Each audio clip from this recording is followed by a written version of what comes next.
abatulaba abalaba Bukedde TV mbebaziza nnyo okugobereranga emboozi z'omukenkufu buli lwa Sunday ssaawa 7:30 mbagamba nti mubadde balabi balungi mugoberedde ensonga semasonga semasonga ey'okwekulaakulanya n'okukwenkuka nga tutegeera ebyo byennyini ebitugasa okuuma obulamu era nga bituyamba n'okutuyamba okugenda mu maaso.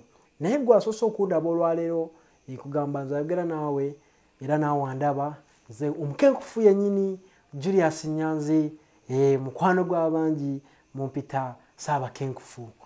Mbebaziza nnyo okungoberera era nammwe abangoberera mu mawulire muli basufu nnyo okuzaama. Nabadde ndaba wano emboozi z'omukenkufu ku Lwokusatu nga bagamba butto ekisubi awonye omutwe n'okusikiriza enjuki ate ng'ebyobulimi byaffe olaba nti bibonyeebonye nnyo. Twagabadde mulungi nnyo neyo tulinayo abagoberezi bangi nnyo. Amawulire tokoba bukomi buli lwa Sande kulaba ne mawulire goberera olabe ensonga bwe zitambula olabe ebintu ebirungi gye biri naddala gati gwe omulimi weetaaga enjuki. Nabadde nsoma lipooti nga bagamba omwaka oguwedde mu mwaka gwa 2017 enjuki obukadde 5 zaafa. Ate enjuki bwe zitabaawo tosobola kufuna makungula kubanga enjuki ze ziyamba mu pollination.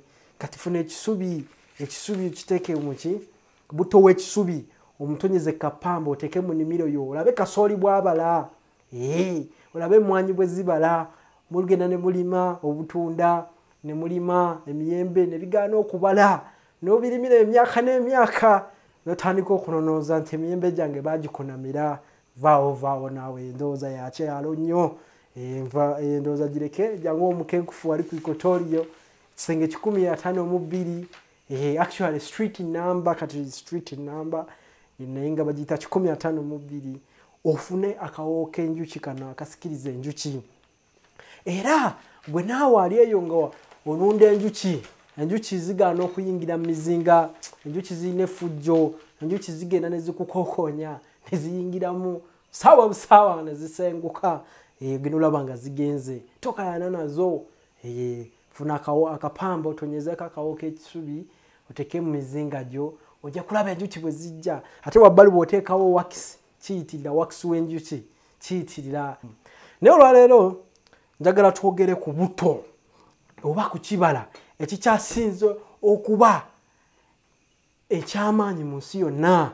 Ekibala kino kye kikyasinze okuliibwa mu nsi yonna era nga kye kikyasinze emigaso emingi. Ekibala ekyo si kina kirala ngenda nembikula Bukedde oluusi nensanga abawala gagamba nze neemetta ekibala ekyo nkyemetta. Nemugamba gwe tobiddangamu towemetta kibala wabula ovakado ono mugatteko omutindo. Ovakado teri atamanyi ovakado. Ndabye waliwo agambye ate ovakado kapyaki ke bagenda tugamba ku ovakado. Ku ovakado tulina mulya saawa omanye kati tuli mu kyamisana. Ovakado ono wa byafaayo nnyo. Naye ate mu byafaayo bye abasajja aba Mexico bano be mwalabe mu World Cup muli omuzannyo Chicharito we yali mu Manchester United gwe mumanyi nga Hernandez ne Rafael Marquez na mukadde oyo atasinze okuzannya World Cup nga mukadde be basinga olima ovakado. Era ovakado yasibuka Mexico. Naye olwaleero nze ngenda kubuusa amaaso ovakado tunuulire ensigo y'ovakado.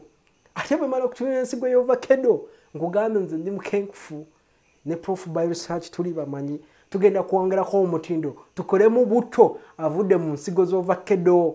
Oli ase saawa kanye nti ensigo z'ovakado ziri mu butto teri nsigo etalina butto. Naye lw'okuba nti okumanya kwe kukoma naawe wokoma okumanya.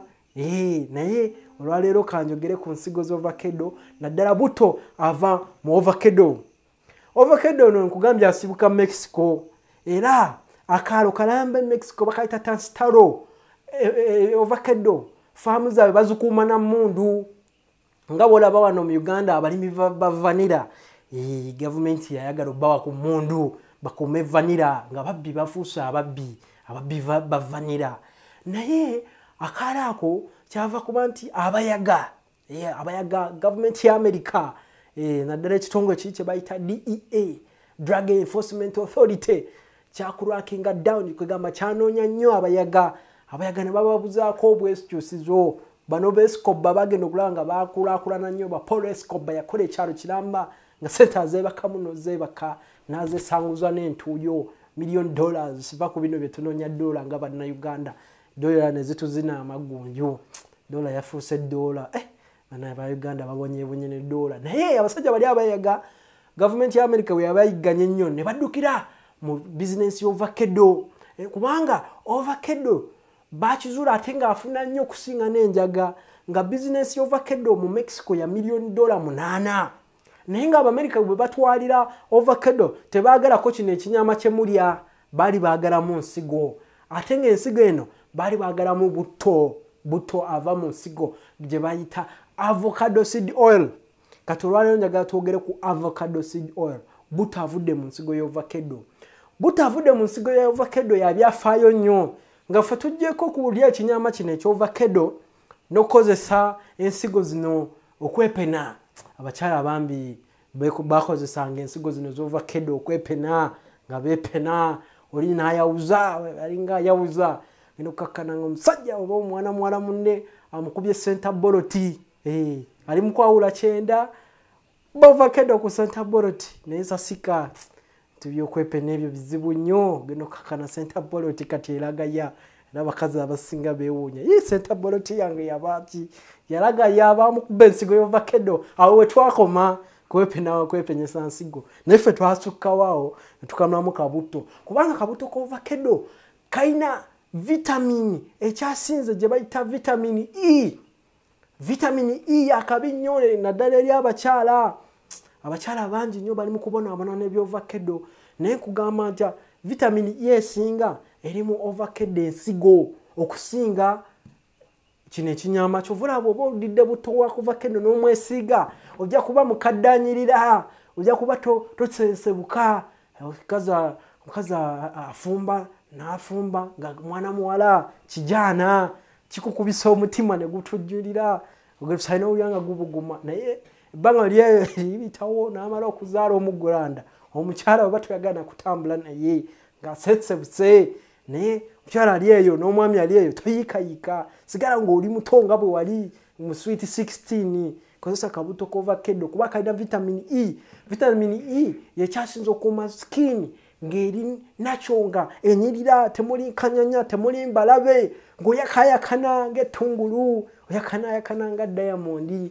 era kyovula ab'ebizigo abasinga bagamba nti enriched with vitamin E nti bataddemu ovacado mu bizigo byabwe ne bawulusi tebabitaddeemu lwaki tobonaabona nabo funira ddala kabuto kennyini akavudde mu nsigo z'ovacado okeesiige onyirire ate naawe omukyala lekerawo okwemeta by'ovacado ebiri freshi ogenda n'ofuuka kanga baana mu maka ogenda n'okomawo ng'omwami n'osanga omukyala nga yeebinese by'ovacado ebyayengedde nnyo ebitayengedde abisiize amatu n'abirala bisiize mu nnyindo ogulawo ekinaabiro bw'oti okya n'okutya oba omusajja olina puresha oyinza okugamba omukyala owange abadde ki amala kugamba nti neesiize ovacado anti oyinza olowooza yeesiize bubi bwa mutabani oba muwala bwe naye bambi nga ali mukulula bagamba nti ebintu by'obulungi bibonyaabonya naye kati embeera eyo mugigobe mwesiga obuto ovacado bakole ng'ebizigo ate nakugamba nti ekintu kyolina okuteeka ku sikiniyo oteeka okuba nga okirya bw'oba tokirya tokiteekanga ku sikiniyo butavudde mu nsigo z'ovacado mulungi nnyo nti ensigo nazo abantu nalaba ennaku zino bazikubamu ensaano ne bazinywa ku kyayi kati ajja kuyamba alina vitamini E era buto ovacado ayamba nnyo ku bakyala abavaamu embuto abakyala bangi bambi bavaamu embuto bakiyita miscarriage era kikyasinza okuleeta ennyiike mu bakyala omanyi oluusi okuvaamu olubuto okwo kusajjulula amaka ne kusattulula amatuka abagenda okulaba nga bambi omukwano ogukendedde musajja atandise okuyigga yeeyita ddunguddungu ng'ayigga atandise okuyiggako eyo wabbalibbali sajja b'e Kampala bayita mmere abasajja b'e Kampala si bizimbe naye biseera ebisinga okuvaamu embuto oba olakinga vitamini K ate vitamini K eyo eri nnyo mu nsigo za ovacado Kyovola babo bokozemu butto akola bulungi nnyo mu mbeera eyo n'oba nga osobola okuyamba omukyalo oyo anywayo kabutto. Ate nga tuba tutunuulidde kye bayita doctrine of signatures, ebintu nga bwe bifaanana era kye kirina okukola nti ovakkedo ono afaanana n'abaana. Afaanana n'abaana nti guno gwe mumwa gwa nnabaana, ebintu bya kikenkufu, guno gwe mumwa gwa nnabaana, kyekino ekisawo kya nnabaana, nti ensigo ebeera munda ye mwana, era bw'omubejjulamu wakati ovakkedo ogenda okulaba mbu ate n'omwana bw'abeera kati ono yo mwana y'ensigo, kino kinnabaana, guno gwe mumwa gwa nnabaana. Era kati ova olaba nga ne ovakkedo alimu folic acid, abakyala ab'embuto babawa nnyo folic acid, embuto zireme kuvaamu n'omwana aleme kufuna deformations zonna, oba obulemu ku bwongo oba obulemu ku mikono. Kintu kikulu nnyo ekyo. Kati Katonda yatuterawo ovakkedo, naddala ensigo bw'oba onywedde kabutto omwana ajja kusigalamu, ate nga naabwe ofuna folic acid ow'obutonde.